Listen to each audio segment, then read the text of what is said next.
Hi friends, welcome to this latest episode of the Nationalist View, and we have with us today Colonel Miri Eisin. Colonel Eisin, thank you so much. It's always a privilege to have you on our show.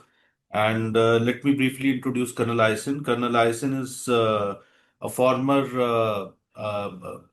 retired colonel of Israeli Defense Forces and an expert in intelligence, strategic communication, and national security policy. After retiring from military, she served there for full 2 decades. Colonel Aysen served as the Israeli government spokesperson during the Second Lebanon War in 2006 and as international press secretary to Prime Minister Ehud Olmert. She's also a fellow with the International Institute for Counterterrorism, Reichman University. Colonel Aysen, we are going to talk about the latest developments in context of the Gaza war. Of course, Israel is fighting the war on multiple fronts. But recently, Turkey has severed its trade ties, shut its airspace, and blocked maritime access to Israel over the Gaza war. So this seems to be an unprecedented escalation. Uh, what do you think? What has triggered, such a sharp turnaround in Turkey's policy? Because we have discussed with you on the earlier show that Turkey had diplomatic relations with Israel, and unlike many other countries in the West Asia, so Israel had relatively comfortable relation with Turkey. Also, given the fact that Turkey is a member of NATO and Turkey is also a close ally of, is at least perceived as a close ally of United States. So, what has triggered such a sharp turnaround in Turkey's policy? Is this more about ideology, domestic politics, or is it Erdogan's personal ambitions of being projecting himself as the new Khalifa? And how does Israel plan to respond to this? What do you think? What is going to be Israel's response? Turkey is a regional superpower. Turkey has been a regional superpower for hundreds of years, certainly since the establishment of modern day Turkey. What changed in Turkey over 20 years ago was going from being a secular Muslim country by definition until what rules over Turkey now, and by elections done in a very, within the democratic system, is a political party, which is a Muslim political party, and it is led by Erdogan. I'm sure most people know the name of Erdogan. I had the opportunity, you mentioned my bio before. I've actually been in meetings when Prime Minister Olmert, literally 2 decades ago in 2006, and again in 2007, had meetings with President Erdogan. At the time, he had been prime minister and then he became president, and all of that within the different parties that are inside Turkey. Erdogan himself, the party that he founded and runs, is one that, in my terminology, I would call a Turkish version of Muslim Brotherhood. So you asked what changed now. What changed now is actually, to me, not Gaza. What changed now is what's happening in Syria. Turkey is one of, not the only, but one of the main backers of the new regime in Syria, of Ahmed Shara, known also as Abu Muhammad al-Julani. Ahmed Shara, now the interim president, president without elections, but it's not like before Syria was a democracy. But the organization that Ahmed Shara ran and the other Muslim, and now I'm going to use the term Islamist, and I'm going to add in the term jihadi, these different organizations were mainly near Turkey. Syria and Turkey share a very long border, and the taking over of Syria by Syrians who are Turkish backed have changed Turkey's rhetoric towards Israel. Because now it's not just about Hamas in the Gaza Strip. Hamas is a version of Muslim Brotherhood. It is also about Syria and the future of Syria. And Israel has been very active, preemptive in Syria. We already went through an October 7 Hamas attack. We're not willing to allow, to help, to not preempt against a similar type attack from Syria. Now, you can say, what does that have to do with Syria? And I say, Go read their manifests. Go read their ideology. Arun, you mentioned ideology. So here I'll say that since the beginning of Hamas's attack against Israel, Erdogan has supported Hamas, the terror organization. He supported them in the past. When we talk today about the different aspects of trying to get to the Gaza Strip by boats, most of those to what they're going to call break the blockade are supported and backed by Turkey. So Israel and Turkey have had a very challenging relationship for the full last 23 months. That's not new. And I'll also say that what Erdogan announced now as being new is not the way it's presented. Turkey as a country is allowing everything civilian to continue to fly over there or civilian boats to come and to bring their goods. What they said is that they're not going to allow the Israeli Defense Forces, or if it's weapons or different things that are out to supply the IDF, the Israel Defense Forces, that they won't allow to go over their airspace. They won't allow military boats to be coming on and in. So there's a gap there. There's the economy. That's okay. And there's the policy that they want to make a statement. So in that sense, I feel that what's happening now is a continuation of Turkey under Erdogan with AKP, the leading party, that is a Turkish Muslim, and I can't call it secular political party. Having said that, it is a different version than Hamas's Muslim Brotherhood or Muslim Brotherhood that has been so strong in Egypt and in Jordan. And the last point I'll make on that to connect back to Turkey is that Israel's fear, and that's part of why we're looking at Turkey again, not about the Gaza Strip, but about Syria, is that instead of that Shiite crescent that we've spoken about before that is so challenging, of the Islamic regime of Iran, Shiite, of the Iraqi yes-no Shiite majority, of Syria under the Assad family that was part of that Shiite crescent and connects to Lebanon and Hezbollah, suddenly now under Turkey, we're getting what I'm going to call a Sunni crescent, Muslim Brotherhood crescent. And for me as an Israeli, Muslim Brotherhood is Hamas. And I say that because that's a real challenge right now where you're looking at a different Muslim crescent that is also calling for the destruction of Israel as a Jewish state, using so many, not just incorrect, but vile terms that are, for them, the way they describe reality. So that's where we are with Turkey in that sense and in the steps that they took. So how do you expect Washington to react to this, and especially NATO also? US, being, as I mentioned earlier, considered to be having good relations with Turkey.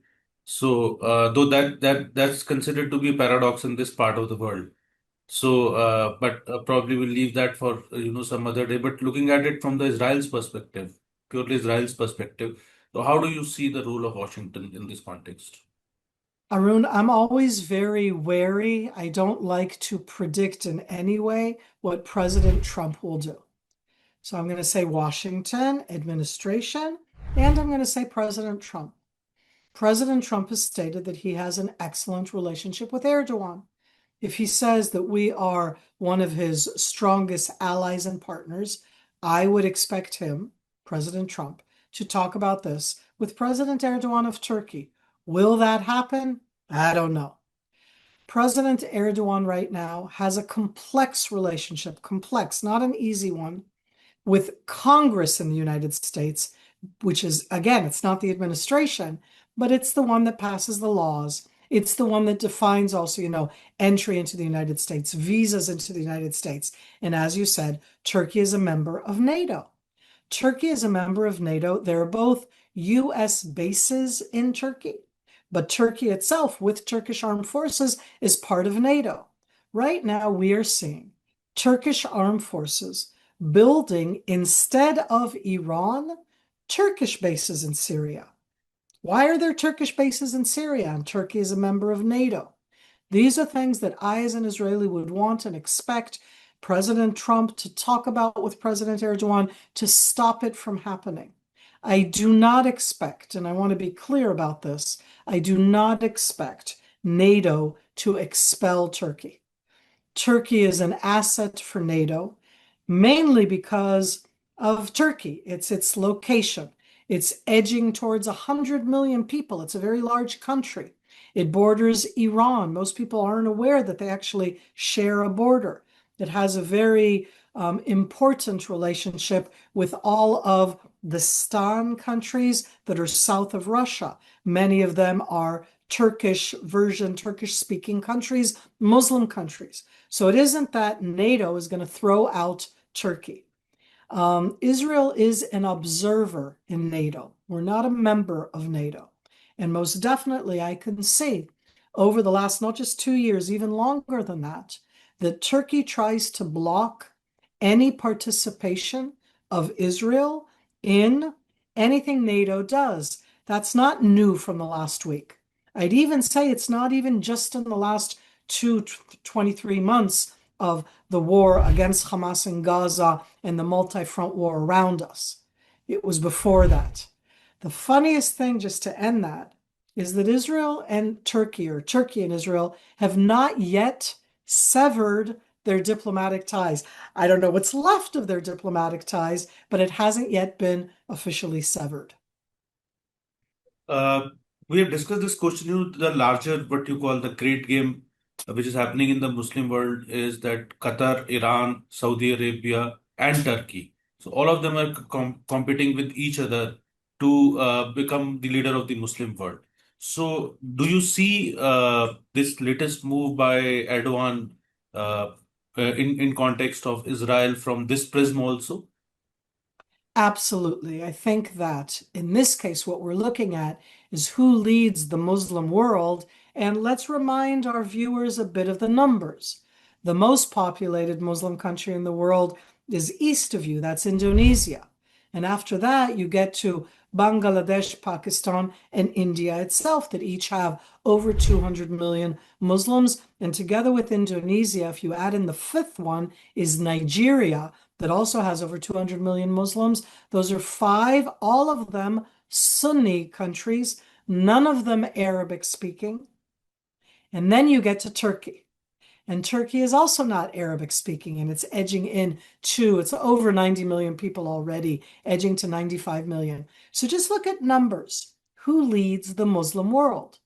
Is it Sunni? Is it Shiite? So in this case, you clear-cut see that one of the big changes now is, those Shiites have been put in spot, the Islamic regime of Iran, it immediately, Syria that was ruled by Alawite Shiites, and what Israel did to Hezbollah in Lebanon. We changed the Shiite crescent. But when it comes to the Sunni world, to all of these different member states, Turkey is only one of the voices. The King of Morocco is the one that in the Organization of Muslim Countries represents the subject of Jerusalem, Al-Quds in Arabic. But Turkey doesn't speak Arabic. The holy sites, both for the Sunni and for the Shiites, are in Arabia, Saudi Arabia, the Kingdom of Saudi Arabia, some in Iraq, and one in Israel, Jerusalem, Al-Quds, the holy sites of Haram el-Sharif, that I, as a Jew, will call the Temple Mount because it's built on that Jewish Temple Mount of yore. And I just say that because there's definitely part of that. Erdogan hosts in Turkey different Muslim scholars. They host their Muslim ideas, but that means it's Sunni, but there's an aspect both of the language, Arabic, Turkish, Persian, let alone Urdu, you can get to other languages themselves. So who leads it? Who defines? And within all of that, he certainly has positioned himself as a leader. He also has to have a relationship with NATO, with the United States, with Russia, with China, so that he can't just have on his Muslim Sunni identity. And as I said, Turkish AKP is a version of Muslim Brotherhood. He also has to have Turkish geopolitics. So I'm sure he aspires to it. I think that there are a lot of others. Qatar has money. The Emirates have money And they've built something that Arabic-speaking Muslims very much admire, much more than what they admire in Qatar that has money. Saudi Arabia is going through transition slowly but surely. And all of these will also impact who leads the Sunni Muslim world. Again, there's the Sunni Shiite, but they don't call themselves Sunni or Shiite. They're all Muslim. So that's part of the question of what's at the next stage along the way. We've seen Ankara is making an outreach in South Asia. Also, you mentioned about large number of Muslims in Indonesia, then India, Pakistan, Bangladesh, and we have seen during Operation Sindhu recently, which was a limited armed conflict between India and Pakistan. Turkey was openly backing Pakistan. So, and India and Israel have been close allies. There have been, civilizational ties also between India and Israel. So, how do you see, and India being a big player in South Asia and now also emerging as a big player on the global stage? So, how do you see India and Israel's collaboration in terms of, dealing with Turkey? So I'm going to start with two things. One, India is a world power. Israel is a regional power. Two, India and Israel share a common, I'm not even going to say heritage, I'm going to say legacy of British rule. We have remnants of it. You certainly have remnants of it. And anybody who visits here from India, you'll see it because you'll recognize British mandate rule. And both of them ended 1947-48. So it's the same time period. Add into it that in India, modern day India, you have a large, significant Muslim minority that are full Indian citizens. And I say that because in Israel, aside from the Palestinians in the West Bank and the Palestinians in the Gaza Strip that are not part of Israel, in Israel proper, 10 million citizens, we're very tiny compared to India. 20% of our citizens are Arabic-speaking Sunni Muslims, and they're full citizens of Israel. So that we share an additional aspect, India and Israel. We're both democracies. You're the most amazing large democracy on earth, and we're a little democracy.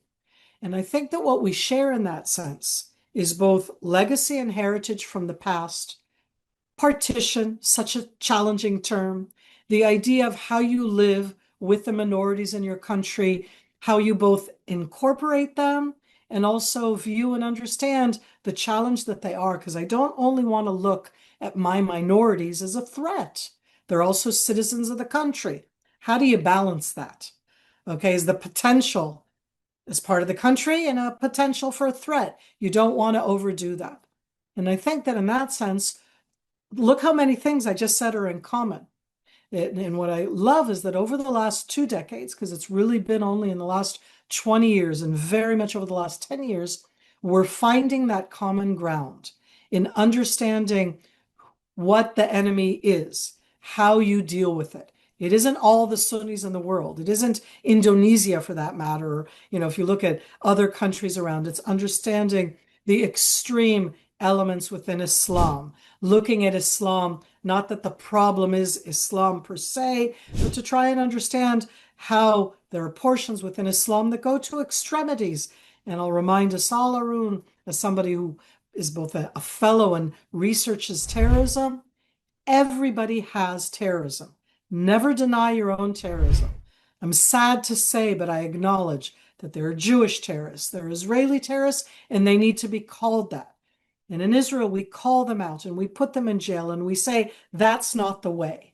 And I think that these are things that we need to discuss and understand in common because it's both through education that you want to change the future and through the elements that Israel has used in our fight against terror and in India's fight against Islamist terrorism. That doesn't turn all Muslims into terrorists, but Islamist terrorism is a real thing.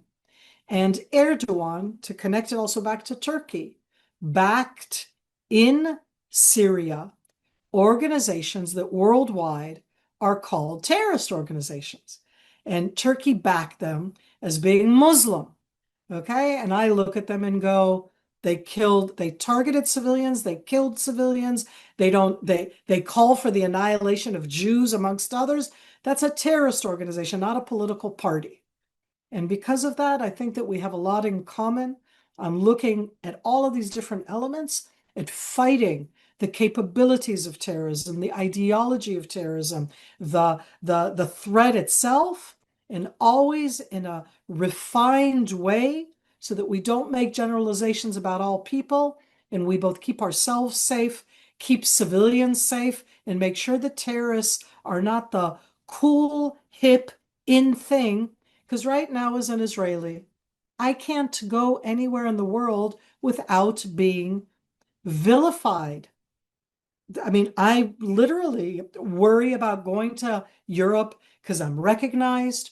And I say that those are things that I want to be sure that people understand and develop. I went off onto a different subject there. I'll come back to the issue of what's in common, because I think that India has shown how you can take care of it both within the diversity of your own country and understanding how you do so, making sure that you look at terrorism in the eye, define it, and go against it, and separate it and educate so that it isn't what everybody's doing. It's the extreme, and you make sure that people know that. Though, I wanted to ask the last question, but I'll add another question. And in fact, I'll combine both the questions basically. See, you said that wherever you go, you feel that you can't go anywhere without being vilified. And I perfectly agree with you. We have always talked whenever we have had conversations. So we have always talked on the show about, the propaganda wars. So how do you look at, the emerging situation? Because especially, over the last few days, we have seen that the media is full of, vilification of Israel in context of their ongoing action in Gaza, the new plans basically to, evacuate the original residents from, Gaza and redevelop it. I'm just looking at the headlines basically and drawing basically all these sentences from these headlines. So basically, it seems a new wave of campaign has now begun. Uh, I actually think it's the same campaign, Arun. It's been around for a very long time. The change that happened from October 7th, which is horrible, and that has continued where the gap has grown bigger since then, is the same campaign, which is that the source of all evil is the existence of the state of Israel. And here I am sitting in the state of Israel. All of these books in Hebrew behind me. Hebrew is a language of 6,000 years. You can find things written in Hebrew in the Holy Land. And that disconnect of trying to say that I have no right to be here, that I have no connection to here, that I'm an outsider, that I'm a colonizer. Okay, all of those, none of it is new. I think that there's two elements that made it different. One, this time Hamas, with its campaign, sat on Iranian information capability, and at the end, it's numbers. If you send out a message and you're sending it out to 1 billion Indians in Hindi, okay? And I send out a message and I don't do it in that way, 1 billion people are going to hear this. And those are those two distinctly different ways where if I say that my heart goes out, war is bad, horrible. There's nothing good about war. And the amount of innocent people that have been killed is horrible. And I'm aware of the fact that it's Israel that is the one that has done the attacks and such. And I never, ever target civilians. And I come back to information warfare. In the terrorist ABC handbook, if I can call it that, their best success is in the information arena. It's not about how many people they kill. That's the whole thing. It's about the information capability to show themselves not as the aggressor, attacker, terrorist they terrorize, but to show themselves as the oppressed victim. And here Hamas sat into the Palestinian world Nobody separates between Hamas and the Palestinian world. Hamas is Palestinian, so how can you separate? Which means that the source of all evil is Israel. And that's something, Arun, that we're going to have to work about in years to come to both remind, educate, but also in the feeling. Go back to the sources, okay? Go back to the words and the terms, and I'll go back to the different places here in the Holy Land, Israel, also called Palestine. It has a lot of different names, but that Jewish connection, that historical element of Jews to this land, that to me is the worst part of what's happened. So what are going to be my last question is that what are going to be because as I mentioned in my first question that Israel is fighting a war on multiple fronts. So overall, uh, what are the, strategic objectives going ahead and how do you see it panning out? If you can just give an overview basically to our viewers. The month of September 2025, and every year in the month of September, the United Nations convenes in New York. This year, I think it's going to be a trigger for what we're going to be seeing in the upcoming year. Meaning, I think that the drastic changes that happened in Lebanon because Israel took care of Hezbollah's terror army capabilities, that brought about the drastic changes in 2024-5 in Syria, are going to be a main focus looking into the next few months and the next year. Because there is an opportunity in Lebanon, sovereign country, to sideline this terror army that is part of Lebanon, but it cannot be there. There's a Lebanese army. How can there be another terror army there? I think that that's a main focus, and it goes hand in hand with what happens inside Syria. Syria is, we said, backed by Turkey, Erdogan. It's also getting investment and capabilities both from the Emirates and from Saudi Arabia and from Qatar. Everybody wants to be involved in the reconstruction of Syria. Who is Ahmed Shara? Is he the jihadi Islamist who founded Al Qaeda in Syria, who founded one, two, three different jihadi, Arabic speaking Syrian terrorist entities? Or is he a Syrian who wants to rebuild Syria? And I think that we all should look at that. I'm not ignoring the Gaza Strip. I'm Israeli. There are 48 hostages still held by Hamas on purpose as a strategic asset. We need to end that war. But that war opened up Hezbollah's front, and we've been taking care of that.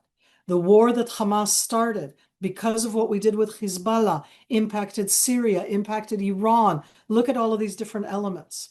So I am going to continue and look and see how we continue to weaken that Shiite crescent, the snapback of what's happening now with Iran, sanctions on Iran, Syria, to build a country that is about Syria and not about destroying Israel. Lebanon, to be a country about Lebanon and not about destroying Israel. And hopefully a better future for the Palestinians, who will be led by people who may not like me, Arun, may even hate me. I can accept that. But that their raison d'existence, okay, their raison d'être, their reason to live is not about destroying me. It's rather about building a better future for them. And that connects into what will happen within the Gaza Strip. If it'll be the people there, how do you rebuild it? But first, you have to have a leadership that is not saying destroy Israel and then everything happens. One that says we're going to build our future and Israel will exist. And again, as I said, I'm here. I'm not going anywhere. We're strong. We hurt. Our heart goes out for all people in this arena, not just Israelis and Palestinians. Victims are victims. But let's not turn terror organizations and terror narratives, let's not bite in to their victimhood element. That's what I look for into this near future.